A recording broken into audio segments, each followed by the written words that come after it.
네, 이번 주에는 파월 연준 의장이 실패를 인정하면서 증시가 오히려 반등을 했던 한 주였습니다. 그래서 그동안에는 금리를 올려서 인플레를 잡으면서 동시에 소프트 랜딩까지 가능할 거라고 얘기를 했었는데 이제는 본인이 실패를 인정을 했고 소프트 랜딩은 어려울 거라고 태세 전환을 했죠. 그러면서 여전히 인플레 잡는 게 가장 큰 목표고 2%로 낮추는 거는 절대로 실패하면 안 된다라고 또다시 발언을 하긴 했습니다. 근데 여기에 대해서 시장은 오히려 안도를 하는 모습을 보였는데 왜 그러냐면은 일단 소프트 랜딩이 어려울 거라고 얘기하는 거는 금리 올려서 인플레를 잡으면은 필연적으로 경기 침체가 수반될 수 있다라는 걸 인정을 한 거죠. 그래서 경기 침체를 걱정하는 발언 때문에 인플레의 주범이었던 유가가 급락을 했고 왜냐면 수요가 줄어들 수가 있으니까요. 그럼 유가가 급락하고 물가가 줄어들면은 그만큼 금리를 빠르게 안 올려도 되겠네 라는 생각이 들면서 금리 인상 속도에 대해서도 다시 생각을 하게 되고 그러다 보니까 이미 최악의 금리 인상을 선반영한 증시에는 이제 호재의 흐름이 되었습니다. 어쨌든 연준의 목표가 금리를 올려서 소비자 수요를 잡겠다는 건데 기존에는 이렇게 경기 침체도 피하고 물가도 잡을 거다. 이 두 가지 목표를 다 한다고 말이 됨이라고 시장에서 반응을 했다면은 이제는 경기 침체는 오케이 각오하겠다. 대신에 물가만이라도 무조건 잡겠다. 언컨디셔널이라고 선언을 했죠. 그래서 그거는 될 수도 있겠다라고 시장이 반응을 하고 있습니다. 근데 여기에 대해서 연준에서 모두가 찬성을 하는 건 아니고 강성 매파로 유명한 제임스 블라드 총재는 여전히 반대 의견이죠. 그래서 경기 침체 걱정은 너무 오바고 소비자들이 팬데믹 때 지급받은 현금들이 아직도 두둑히 지갑에 쌓여있다라는 코멘트로 금리 계속 더 빨리 올려야 된다. 연내 3.5%까지는 올려서 초장에 빨리 인플레를 뿌리를 뽑아야 나중에 고생 안 한다라고 주장을 하고 있습니다. 연준 위원들의 설문조사 중간값인 이 점도표의 경우에는 올 연말 3.4%를 예상하고 있는데 그것보다 더 빡센 금리 인상을 주장을 하고 있고요. 일단 주요 투자은행들은 경기 침체 뷰에 대해서는 힘을 좀 더해주고 있습니다. 그래서 이번 하락장의 대표적인 비관론자였던 모건 스탠리 같은 경우에도 경기 침체 가능성을 한 50%까지 올려서 보고 있다. S&P 500도 이 상황에서 3,000까지도 빠질 수 있다 이렇게 얘기를 하고 있고 골드만 같은 경우에는 7월 FOMC에서 자이언트 스텝을 또다시 한번 할 거다. 75bp 또 올릴 거다라고 예상을 하고 있습니다.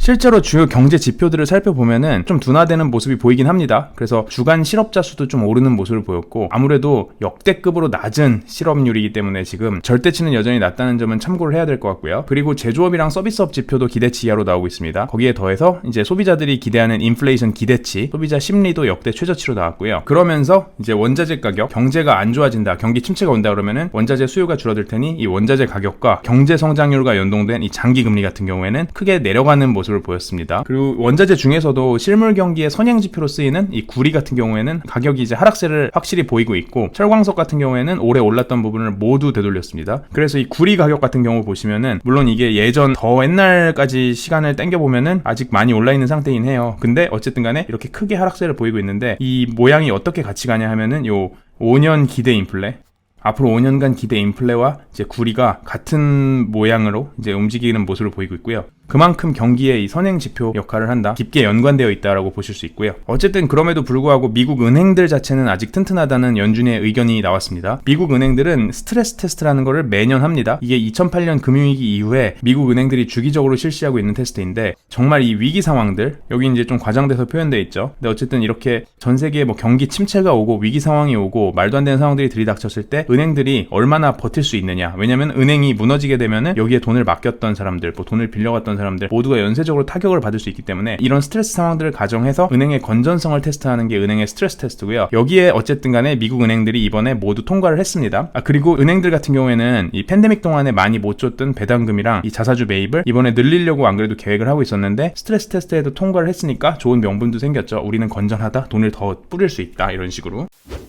증시 전반을 살펴보면은 기술적으로 봤을 때도 바닥 다지기와 추가 폭락의 경계선상에 있습니다. 그래서 나스닥 같은 경우는 200일 이동평균선 근처에서 어쨌든 찍고 살짝 반등을 했고 그다음에 한국 코스피 같은 경우에도 PER이 지금 8배 초반대까지 내려왔는데 이게 팬데믹 저점 수준이거든요. 그래서 이번 주에는 이게 바닥 다지기를 일단 한번 하고 올라가는 모습인데 이게 더 갈지 아니면은 이게 추가 하락 전에 잠깐 뭐 데드캣 바운스 같은 느낌인지는 살펴봐야 될 것 같습니다. 그리고 전 세계적인 긴축이 이어지는 가운데 북유럽의 노르웨이도 20년 만에 처음 있는 이 50bp 인상을 했습니다. 기준금리 인상은 전 세계적으로 이어지고 있고요. 인플레를 잡기 위한 이 글로벌 각국의 노력을 살펴보면은 미국 바이든 같은 경우에는 이 밥상 물가를 잡기 위해서 유류세 한시적 중단이랑 의료비 개혁을 동시에 추진을 하고 있습니다. 근데 이 유류세 한시적 중단 같은 경우에는 이 휘발유 값에서 한 3.6% 정도밖에 차지하지 않는 작은 범위이긴 해서 이게 얼마나 영향이 있을지 그리고 이런 혜택을 준다고 해서 이게 과연 소비자한테 직접 갈지 석유업체들이 중간에 다시 가져가게 될지에 대해서 논란이 있으면서 아직 그 효과에 대해서는 의문이 있는 상황이고 그리고 의료비 개혁 대역 같은 경우에는 미국에는 당뇨 환자들이 이제 인슐린 비용으로 거의 구독 형태로 쓰는 돈이 엄청나게 많은데 이거를 비용을 낮춰주기 위한 이 의료비 개혁안을 추진을 하고 있습니다. 휘발유값 낮추기는 한국에서도 진행 중인데요. 이 정유사들에게 횡재세 도입을 추진 중입니다. 그래서 한국에서도 횡재세가 2011년 동일본 대진 왔을 때 한시적으로 진행이 됐었죠. 미국이나 한국이나 뭐 유럽이나 다 같이 이 인플레 주범인 에너지 값으로부터 이익을 얻는 회사들에게는 세금을 더 많이 걷어가겠다는 식으로 가격을 낮추기 위한 인센티브를 던지고 있죠. 그리고 한국은행에서도 당분간은 이제 통화 정책에서 물가를 잡는 게 우선이라는 의견과 함께 7월에 당장 다음 달에 빅스텝 인상 가능성까지 배제하지 않았습니다. 그리고 한국이 기준금리를 먼저 올리기 시작하긴 했지만 미국이 워낙 빠르게 올리면서 지금 한미 기준금리가 거의 똑같아진 상황이죠. 그래서 빨리 도망갈 필요도 있다고 느끼는 것 같습니다. 이 반면에 일본 같은 경우는 여전히 완화 스탠스를 갖고 있고 일본은 여전히 인플레가 너무 낮은 게 문제고 엔화 약세, 지금 역대급 엔화 약세가 이어지고 있는데 이게 일본 경제에 오히려 긍정적이라는 일본 중앙은행의 내부 의견이 있었죠. 그래서 일본 같은 경우에는 이 YCC, Yield Curve Control이라고 해가지고 이 국채 금리를 중앙은행이 직접 조절을 하고 있어요. 근데 조절한다는 게 어떤 의미냐면은 시장에서 정말 무제한으로 돈을 풀어서 금리가 오를 것 같으면은 그걸 국채를 계속 무제한으로 돈 찍어내서 매입하는 식으로 금리를 인위적으로 제어하고 있죠. 그래서 시장을 왜곡하고 있는 상황이긴 한데 그러다 보니 투자자들도 이제는 일본도 완화책을 포기할 때 되지 않았냐라는 반응이 점점 커지고 있고 이게 힘을 더해주는 게 이 호주 중앙은행이 비슷한 정책을 시행을 했었습니다. 그래서 2011년까지 한 3년 정도 했었는데 경기를 부양하기 위해서. 근데 YCC라는 게 말씀드린 것처럼 중앙은행이 정말 무제한으로 막 개입을 해서 돈을 풀어내서 시장을 왜곡하는 건데 이게 정말 무제한으로 말 그대로 무제한으로 이어질 수 있으면 모르겠지만 어느 정도 돈을 쏟아부은 후에는 중앙은행 입장에서도 부담을 느낄 수가 있거든요. 그래서 이 일드 커브 컨트롤을 한다고 해놓고 실제로 그만큼 유지하지 못하는 경우가 생길 수도 있어서 호주 같은 경우는 특히 그런 식으로 이제 중앙은행 신뢰도에 먹칠을 한 적이 있어서 같은 정책을 도입할 생각이 없다는 식으로까지 강경하게 얘기를 합니다. 그래서 일본도 어느 순간 멈추지 않을까라는 시장의 기대가 있는 상황이고 여기 차트를 보시면은 일본 중앙은행이 국채금리 유지를 위해 무제한으로 이만큼씩 돈을 퍼붓고 있죠. 그래서 올해 들어서 미친 듯이 돈을 퍼붓고 있는 상황인데 얼마나 이어질지 한번 봐야 할 것 같습니다. 어쨌든 이런 식으로 엔화 약세에다가 공급망 비용은 올라가다 보니까 유니클로 같은 경우에는 수익성을 지키기 위해서 일본에서 이제 가격을 올렸습니다. 그래서 7년 만에 핵심 제품 가격을 올렸고 많이 오른 건 거의 50%씩 올랐다고 해요. 그러다 보니까 한국에서도 줄줄이 가격 인상이 예상됩니다. 한국의 SPA 브랜드들도 똑같이 생각을 하고 있고요. 그리고 영국에서도 CPI가 또다시 40년 만에 최대폭 상승을 하는 이제는 매우 익숙한 문구가 나오고 있는데요. 아마 당분간 계속해서 보게 될 문구 같습니다. 이 CPI와 인플레이션이라는 것들이 어떻게 정말로 측정이 되는지에 대해서 저희가 예전에 순튜브 영상을 만든 게 있어서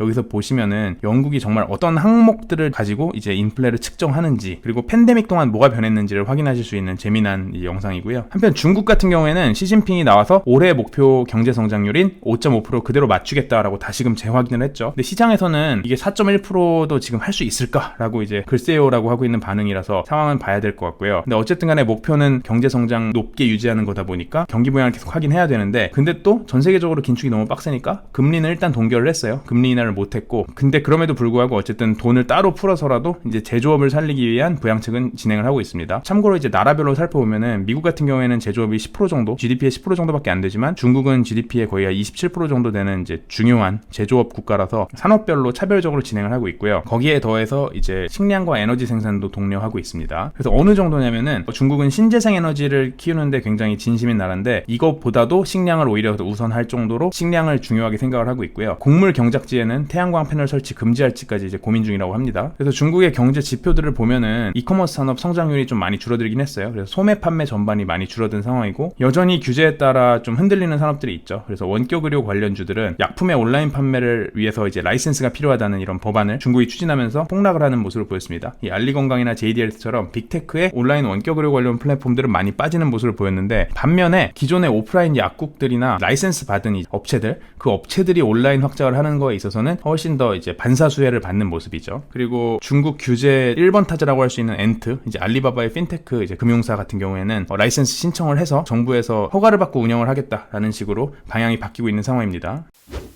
그리고 미국에서는 드디어 비트코인 인버스 ETF가 상장이 됐고요. 티커가 BITI죠. 비트 인버스. 그래서 사실 비트코인 뭐 현물 ETF가 나오니 많이 하는 거는 결국에는 비트코인을 실제로 사는 거랑 엄청나게 큰 차이가 있지 않기 때문에 그 실효성에 대해서 의문이 있기도 했는데 비트코인 인버스 ETF 같은 경우에는 투자자들이 공식적으로 이 ETF를 삼으로써 비트코인 숏을 칠 수가 있죠. 파생 상품을 따로 살 필요 없이 해지를 하거나 하락 배팅을 하는 게 가능해진 상황이라 의미 있는 상품이라고 볼 수 있고요. 그리고 이번 주에 미국의 언론사를 뒤덮은 이제 두 개의 법안이 있는데 그 법안이 하나는 이제 낙태 불법화, 그리고 하나는 총기 규제 관련입니다. 그래서 미국에서는 낙태가 합법인 상태로 50년 정도 이어져 왔는데 그걸 대법원에서 50년 만에 뒤집었습니다. 그래서 낙태가 불법이 됐고요. 이게 워낙에 민감한 이슈다 보니까 찬반이 갈리는데 보수파, 공화당 쪽에서는 이거를 좀 많이 찬성을 하고 민주당 쪽에서는 반대를 하고, 그리고 시민들 여론도 일단 반대를 한 여론이 훨씬 더 많은 상황인데 어쨌든 대법원에서 뒤집혔습니다, 결과가. 그러다 보니까 반대 시위가 지금 계속 이어지고 있고 주말에도 아마 더 반대 시위가 커지고 있는 것 같고, 그 다음에 재계 주요 인사들, 뭐 빌 게이츠나 조지 소로스 같은 이런 유명 인사들도 나와서 이게 미국이 뭐 후퇴하고 있다 이런 식으로 비판을 하고 있고요. 그리고 낙태가 필요한 직원들이 있으면은 이 직원들이 이제는 낙태가 가능한 주로 이동을 해서 낙태를 해야 되는데 거기에 대해서 지원을 해주겠다는 선언도 JP모건 같은 회사들에서 이어지고 있습니다. 한편 총기 규제 같은 경우에는 30년 만에 좀 진행이 되는 모습을 보였는데요. 이게 당파를 초월해서 같이 협력을 해서 의회에서 통과를 시킨 사례가 됐습니다. 사실 이것 같은 경우에도 이번 주에 미국 대법원에서 공공장소에서 총기 소지하는 거에 대해서 합법 판결을 내리면서 민심이 굉장히 안 좋아졌었는데 총기 규제안을 의회에서 빠르게 통과를 시키다 보니까 대법원 합법 판결과는 반대로 총기를 어느 정도 어쨌든 규제할 수 있는 이런 기틀을 마련했다. 완벽한 건 아니지만은 어느 정도 기틀을 마련했다는 측면에서 다들 의미 있는 성과라고 생각을 하고 있습니다. 특히 미국에서는 최근에 총기 난사 사건이 연달아 발생하면서 이 법안이 굉장히 주목을 받고 있었습니다. 그럼 저희는 다음 주에 또 다른 재밌는 순살로 돌아오겠습니다. 안녕.